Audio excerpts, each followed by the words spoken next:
Өткөн аптада Ысык көл театры Бишкекке болгон чыгармачылык сапарынын алкагында коюлган спектакль коомчулуктун көңүлүн өзүнө буруп, кызуу талкуу жаратты. Күн кармаган баланы жылаңач жуунтуп жаткан бир үзүндү эмне деген пикирлерди жараткан жок. Бири искусство десе, бири шакабак алышты. Facebook колдонуучусу журналист Канышай Мамыркулова ошондо кыз чеченси уят, бала чеченси искусство болуп калдыбы же кандай деген оюн калтырды. Назира Айтбекова дагы сүрөт жүктөп өз пикирин калтырган. Күн кармаган Назира спектакли жакында Кыргызстандын бардык театрларында.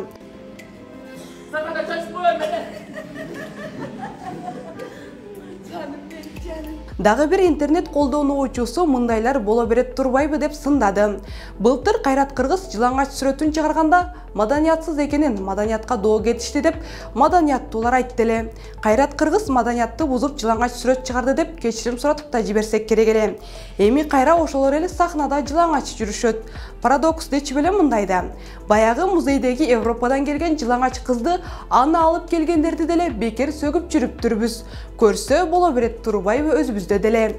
Ал эми айрым интернет колдонуучулары театрга билет алып барбагандар спектакльди сындабаш керектигин айтышууда.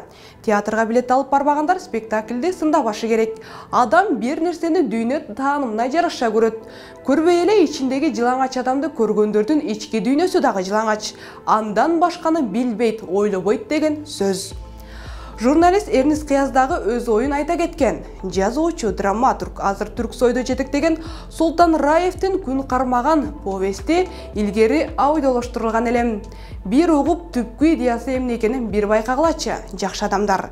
Чыгарманы оригиналды түп нусканы бир уксаңар. Эскерте кетсек, Күн кармаган бала спектакли Кыргыз Республикасынын эл жазуучусу, Токтогул атындагы мамлекеттик сыйлыктын лауреаты Султан Раевдин повестинин негизинде коюлуп, Улан Мырза Карпаев режиссерлук кылган.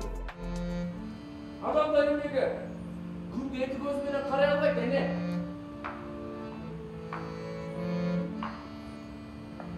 Балам, күндө эч ким эки көз менен карай албайт. Күн алдында баарыбыз күнөөлүүбүз да.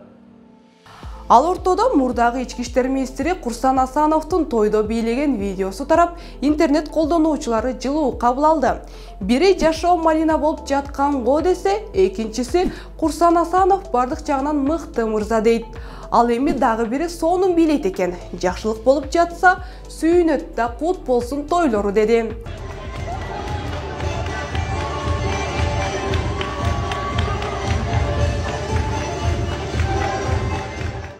Бул учурда айрым соц тармактын колдонуучулары репорчысы Баястанын жубайы Зүлфияга нааразы болушту. Ал украиналык Юлия Шевченконун подкастына интервью берип жатып, Кыргызга келин болгон кандай экендигин, жолук салынган канчалык оор экендиги тууралуу айткан. Интернет колдонуучулары нааразы болуп, жалпы келиндин атынан мындай сүйлөгөн туура эмес экенин жазышууда. Ийилип жүгүнгөн улууларга болгон урмат сый, өмүр бою бири-бирине жүгүнгөн япондуктар абдан өнүгүп өсүп жатышат деген пикирлерин калтырса, айрымдары Зүлфиянын ачык пикирине ыраазычылык айтышкан. Туура түшүнүктүү айтып бергениңизге Зүлфия, сизге рахмат дешти. То есть для них платок — это знак уважения. Если ты ходишь в платке, это уважение. Я скажу так, уважение, оно здесь. Оно в сердце, оно внутри, но никак не на платке. Ал сиз кандай ойдосуз, өз пикириңизди айтып кетиңиз. Эфирде эмне кеп берүүсү болду, кийинки берүүгө көрүшкөнгө чейин.